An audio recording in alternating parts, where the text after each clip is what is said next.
Вардаровата фудбалска историја ќе ги памети денешните 1-1 со големиот италијански клуб. Без оглед што не значеа пласман натаму, туку разделба од Европа, Вардар ги заслужи искрените аплаузи од срцата на 5000 гледачи на Градски.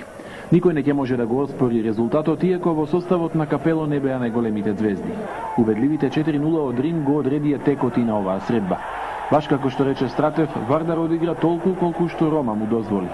Црвено-црните имаа инспиративни мигови во дуелот со скапите римјани кои внимателно се чуваа на лизгавиот терен. Најблескав секако водечкиот гол на Захариевски, чиј прецизен волеј удар во 41-та минута спаѓа меѓу најефектните фудбалски потези воопшто досега на нашиот најголем стадион. 1-0 против Рома, макар и само на полувреме, достојно е за почит.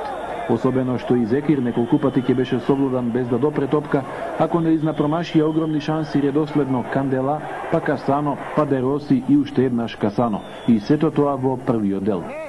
Примениот гол ги растрча италијанците, па веднаш по одморот почнаа да ја плетат мрежата околу 16-етникот на Вардар. И додека нашиот шампион само спорадично се закануваше, секој напад на Рома беше потенцијална опасност. Лоша беше офсајд замката при додавањето од Емерсон, Манчини рутински го мина и нововлезениот Јовчев и погоди во мрежата, при што Васовски немаше време да коригира. Средината од второто полувреме беше најлошиот Вардаров период, кога среќата и помошник судијата беа со него. Во Рим не можеше да реализира Дел Векио, а овде Касано во дресот на Рома никако не успеваше да докаже дека е голгетер од највисок ранг. Штета што дождливата вечер не заврши со сензација, кога топовскиот шут на Брага на 5 минути пред крајот ја погоди само пречката, а не заврши и зад грбот на Адзоти. Ке беше баш соодветна премија за Вардаровите настапи во Европа од јули досега и инјекција за вистинска работа до новите меѓународни искушенија на лето.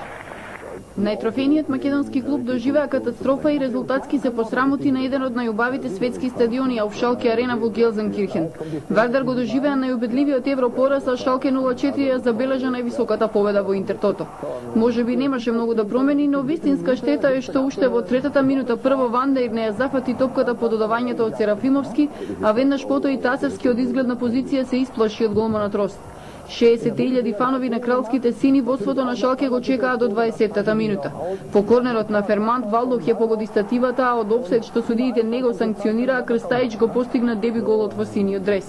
Откако на спротивната страна Вандар и Оливеира беа безопасни за домашниот голман, точно на 5 минути пред одморот Вардар втор пат подклекна. Здравковиќ ја одби топката по ударот на Беме, а Алтинтоп погоди за 2-0 на полувреме. Убедливата негатива ја урна играта на нашиот тим во продолжението, па веќе во 50-та минута редот му дојде и на Айлтон. Најдобриот стрелец во минатото првенство, кој заедно со Крстаич пристигна од Вердер, ја круниса акцијата на Замоа и на Кобијашвили. Шалке ја комплетираше екзекуцијата на Вардар во финишот, кога прво Клесанер по центрашутот на Алтинтоп во 81-та минута го даде четвртиот гол, а потоа пред последниот судиски свиреч Таневски ефектно и наивно ја заби топката во својата мрежа за целосен дебакл од 5-0. По ова ништо од спектаклот на Градски во ремашот во Скопје следната сабота. Тоа го покаже со победата од 5-0 во Гелзенкирхен и 2-1 на градскиот стадион. Од прикажаната игра во вториот дел се доби впечаток дека Вардар може да одигра поквалитетно од прикажаното со моментниот состав, но можеби во некоја друга констелација на односи и решени субстанцијални прашања. Тоа го истакна на пресконференцијата и тренерот на германскиот тим Јуп Хајнкес, кој ја пофали играта на црвено-црните во второто полувреме. Па ја мислам дека достојно се простивме од Интертото купот и самите видовте дека одигравме една за нас добра партија, сепак би кажал добра, со оглед на тоа дека Шалке е многу актив. Времето беше многу топло, во првото полувреме мислам дека игравме за нијанса послабо, примивме едни 2 гола на брзина и во второто полувреме мислам дека до израз нашата желба, нашата мотивација и мислам дека ако Вандер на крајот го постигнеше голот, беше сосема заслужено да овој натпрев заврши со 2:2. Еве и една оценка за годинешно учество на Вардар во Интертото купот, пласман до третата рунда, посакувана, на крајот Шалке се покаже како пресилна екипа. Дали тоа всушност беше така или пак нешто друго беше опрашање?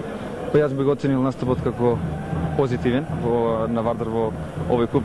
Не треба да се заборави дека ние поминавме дури 3 кола во Интертото купот, иако е ова најслабото европско надпреварување, игравме со силни противници, нешто послаби беа кипраните, меѓутоа белгијците и германците видовте на какво ниво е нивниот фудбал. Мислам дека треба да бидеме и сме задоволни што Вардар стигна до Шалке. Мислам дека го зацртавме тоа што го